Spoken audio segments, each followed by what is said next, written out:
Welcome to Plodcast, episode 105. Plodcast, episode 105.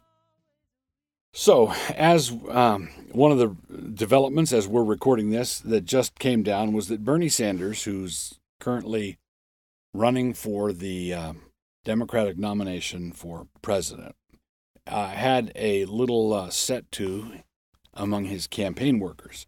One of the things that Bernie Sanders has been calling for is a $15 an hour minimum wage.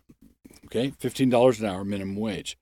Well, it transpires that his campaign, a bunch of people in his campaign were not earning $15 an hour. So it's not the law, but he's campaigning on it. He's saying that it's a matter of justice. We ought to be paying $15 an hour as a matter of justice. Now, I'm going to come back around to that in a moment to talk about it. But what happened was this: some people noticed the discrepancy. He was arguing for a $15 an hour wage across the board across the United States, but he himself in his campaign was not paying $15 an hour to his campaign workers. And so some people made a stink and they agitated for change. And so Bernie Sanders has now agreed to pay them $15 an hour. But then, because he is simply relying on the money of donors and doesn't have a printing press or doesn't have a Federal Reserve that could generate new money that would inflate the currency, he doesn't have that. He doesn't have control of that yet, and Lord willing, never will, because he has to operate in a universe with fixed boundaries. He's got a limited amount of money. What happened was he raised everybody's wage to $15 an hour and then cut their hours. So his outlay is the same. He's paying the same amount of money out, getting less work, but at least he's not going in the hole. Now, this is because as a private operation, as a private campaign, he is constrained by economic realities. Now, corporately, at the federal level, the Federal Reserve and the lords of the earth that manage our economy, they too are creatures, and they too are constrained by economic realities. It's just that they don't think they are. So consequently, they're willing to jump off a cliff in order to have that sensation of flying. So what's going to happen? Bernie Sanders raised the rate, the wage rate to $15 an hour, and then cut the number of hours that are worked. Same dollar amount, but less productivity. Okay, same dollar amount goes out, but less is produced. In the economy, what would happen is if you apply a $15 an hour requirement on a city, as Seattle recently did, what happens is you find a number of restaurants or places that have wages in that zone cutting hours. They cut hours by cutting positions or cut people back to 3/4 time, or they don't schedule them for as many hours. And so you have this. They have the same amount of money going out, but less productivity. That's just you cannot. You can't go get a bucket and put it at the foot of the stairs, then stand in the bucket, and then carry yourself up the stairs. It just doesn't work like that. You can, if a $15 an hour wage work, if we can give everybody as the jargon puts it, we should give everybody a livable wage. If we can give everybody a livable wage by raising it to $15 an hour, the first question, the obvious question ought to be, why are we being so chintzy? Why 15? Why don't we make it $100 an hour? Let's not give everybody a livable wage. Why don't we give everybody a stupendous wage? Now, the answer, of course, if you ask someone, why don't we require everybody to pay $100 an hour? The answer is we don't have $100 an hour available. We don't have that money. Well, here's the thing. When it comes to $15 an hour, we don't have that money either. Bernie Sanders doesn't have that money. If he had vaults of money sitting in the back room where he could raise the wages to $15 an hour and not cut their hours, I dare say he would have done it. But he has to watch the net effect, right? So do restaurants, so does Amazon, so do any large employer has to pay attention to that kind of thing. So just as you can't make people moderately more wealthy by fiat, it's just the same as not being able to make them rich by fiat. You just can't do it. If the federal government made everybody's wage $1,000 a minute, they would have to crank up the printing press in order to underwrite all this. And when they do, that would simply devalue the money through inflation. And you would have everybody living at the same standard of living they were living at before, only with the decimal point on their money in a different place. So basically what we're up against, and what Bernie Sanders has just found out, is that it doesn't matter how economically illiterate you are. The laws of mathematics remain the same, and the laws of mathematics don't care about how it feels. Oh, whether we will be God. All right, continuing on with Plodcast, episode 105, we come now to our hamartiology section.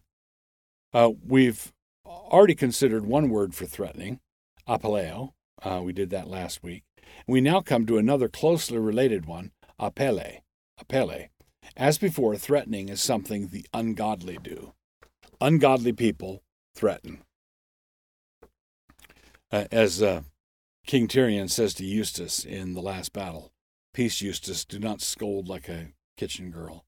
Courteous words or hard knocks are a warrior's only language." So, Christians, the godly, are not to be breathing threats. In one place, the two words are used together, for straitly and for threatening. But that it spread no further among the people, let us straitly threaten them, that they speak henceforth to no man in this manner. That's Acts 4:17. And when they had done so, the disciples spoke of it just a few verses later. "For of a truth, against thy holy child Jesus, whom thou hast anointed, both Herod and Pontius Pilate, with the Gentiles and the people of Israel, were gathered together, for to do whatsoever thy hand and thy counsel determined before to be done. And now, Lord, behold their threatenings, and grant unto thy servants that with all boldness they may speak thy word." That's Acts 4:28 and 29.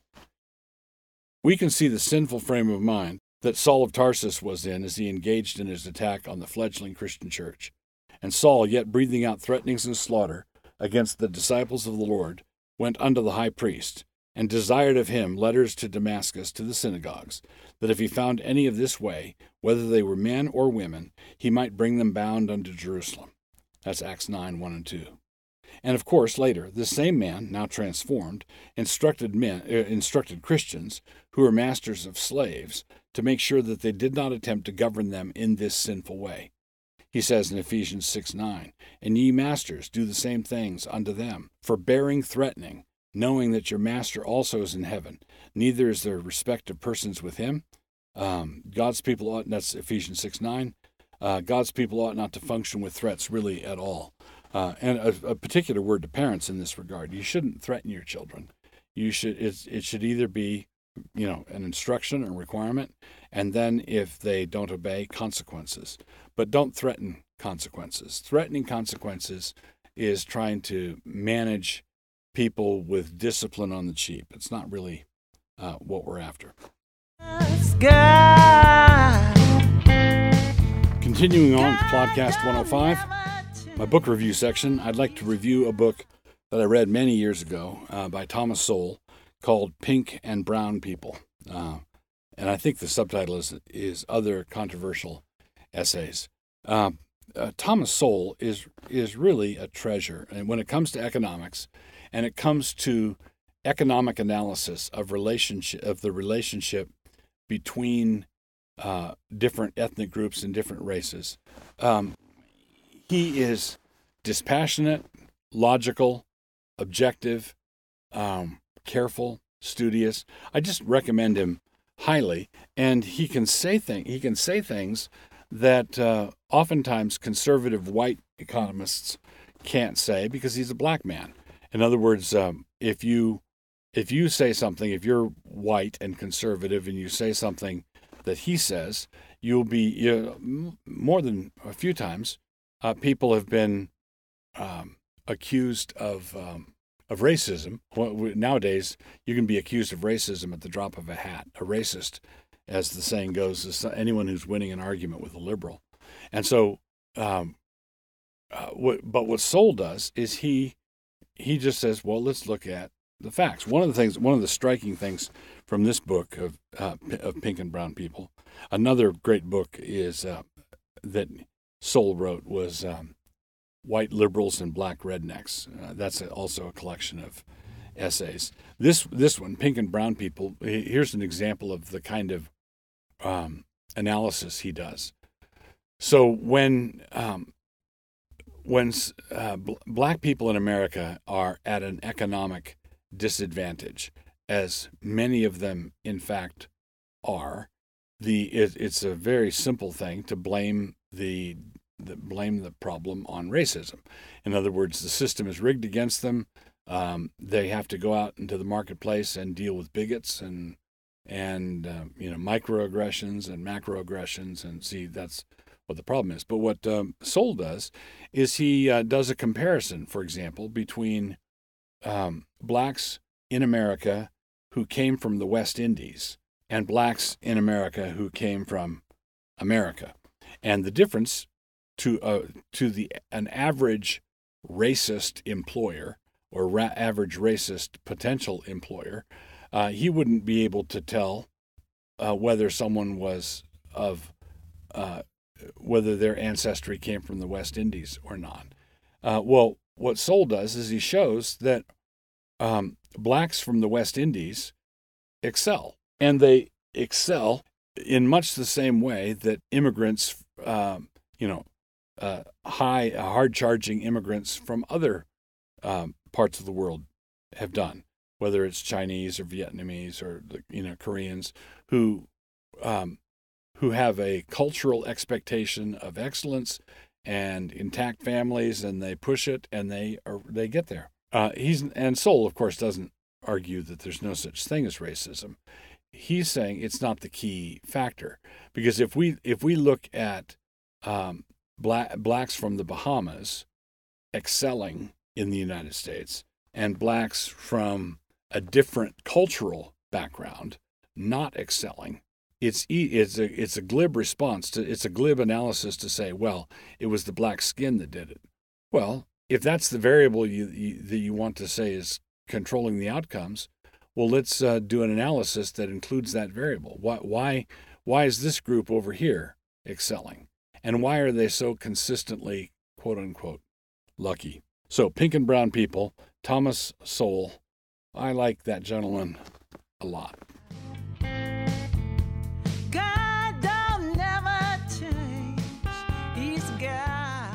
You've spent a pleasant half hour with Plodcast proprietor Douglas Wilson. This podcast is produced by Canon Press. Please take a moment to subscribe to the Plodcast on your favorite listening platform.